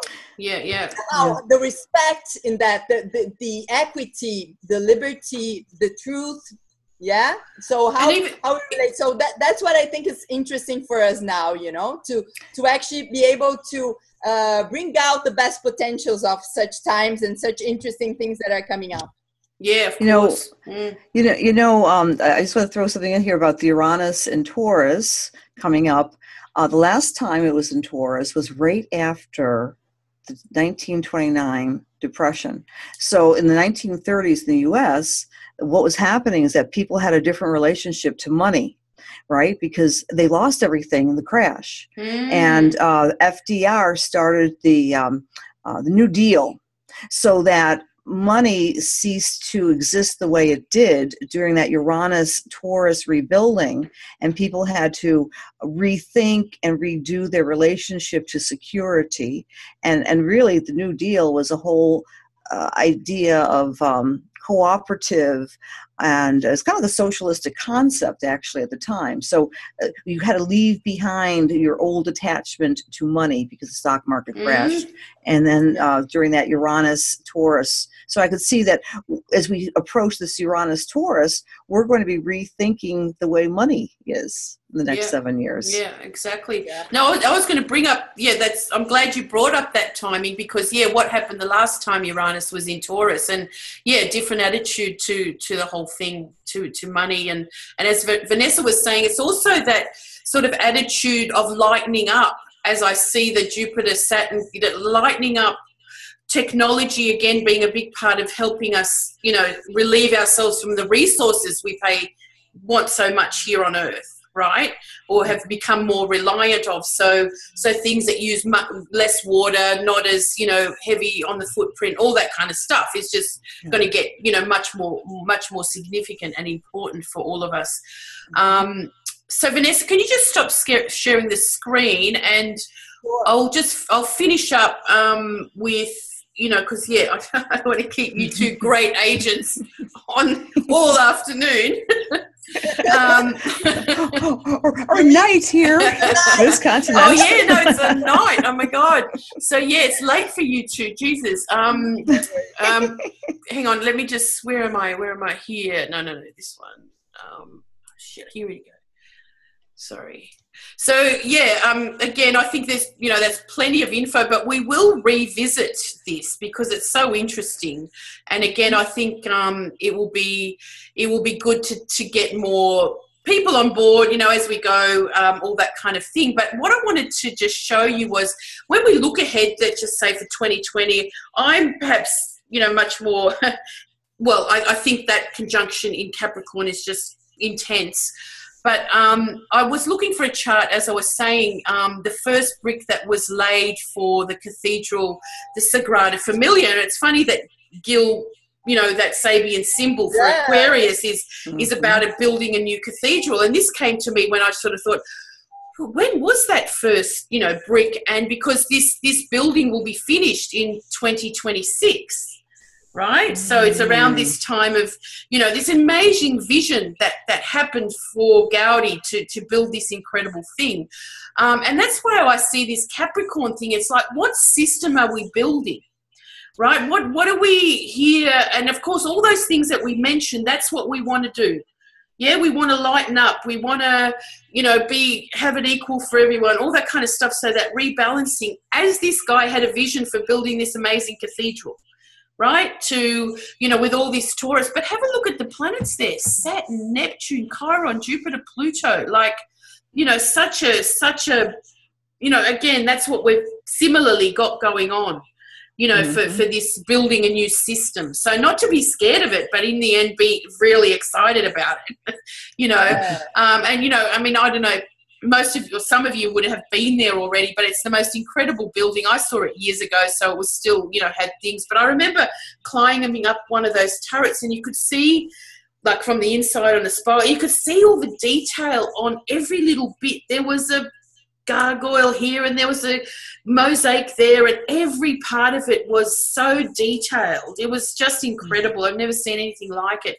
And then since then, they've built the inside atrium and stuff, and it's just everything is so creative and artistic. I mean, that was Taurus. I know that you know, that was all Taurus. But, you know, let's think about this system that we're all part of, kind of rebuilding, really, you know, as we go. So, look, just quickly, let's finish off with the equinox chart. Again, we've talked a lot about a lot of things today, sort of as it comes up. But Jupiter opposite Uranus, you know, the two sky god.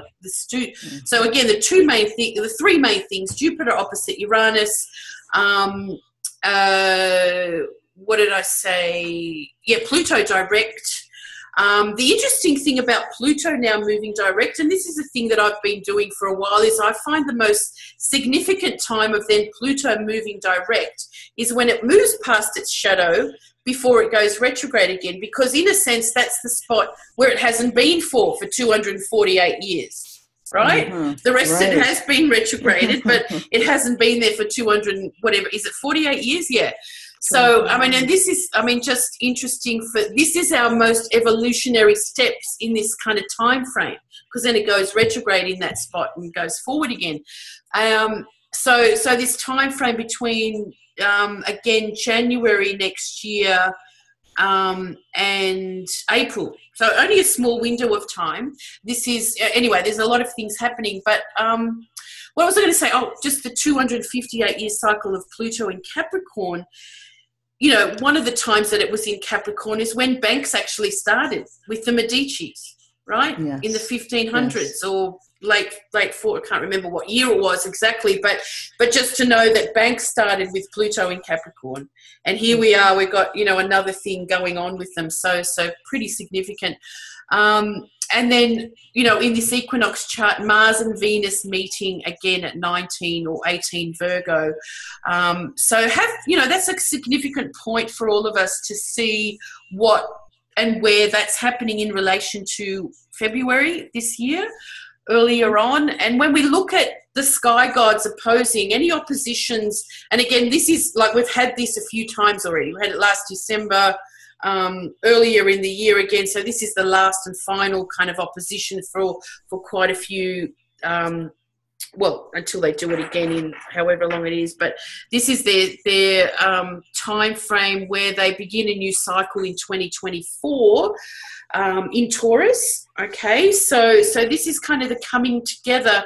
When planets are in opposition, they're seeing each other for what they are, aren't they?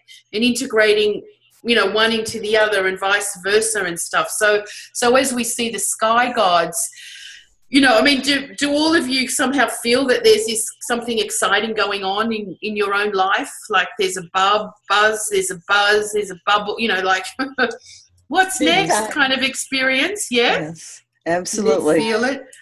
So it's kind of, you know, exciting, or you know, maybe if you're not feeling it so strongly or what have you, where is 27 degrees of Aries and Libra for you in your chart?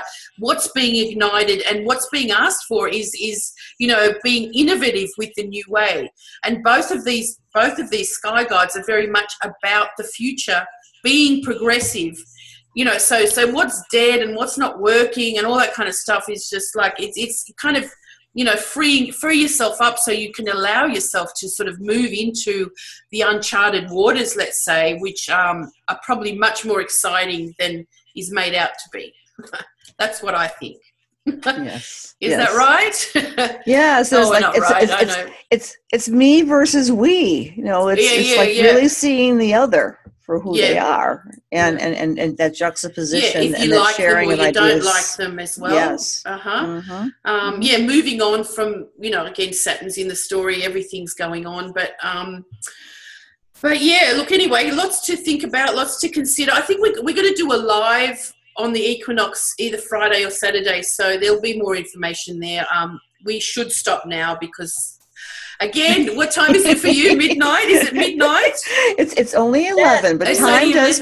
And yes. Or midnight. Yeah, oh, she's yeah. So, listen, agents, thanks so much for your info. Oh my God, and you guys being online.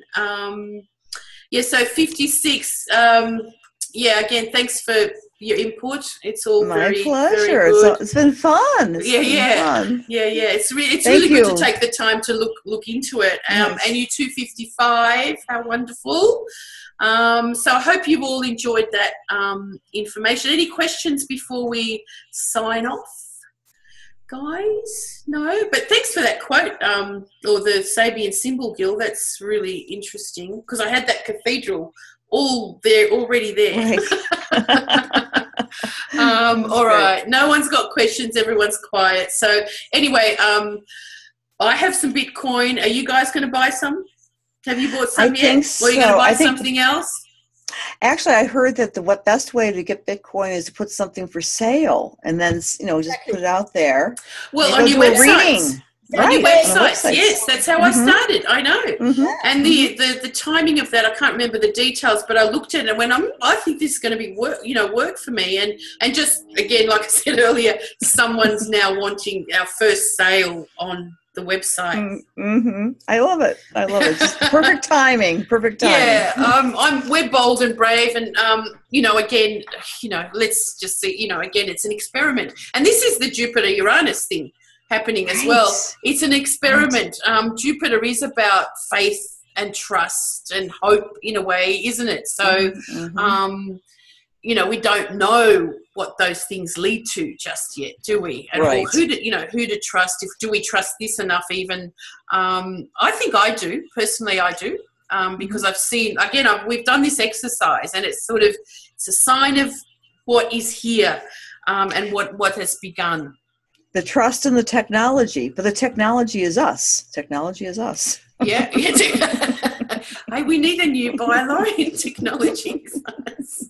Intelligence is sexy, all those things. Yeah. All right, my girls. Thanks so much, guys. And thanks, everyone, for being online. And we'll see you. Stay tuned, and we'll see you soon. Thanks, everyone. Here, good night. I'll stop recording now. Cheers, everyone.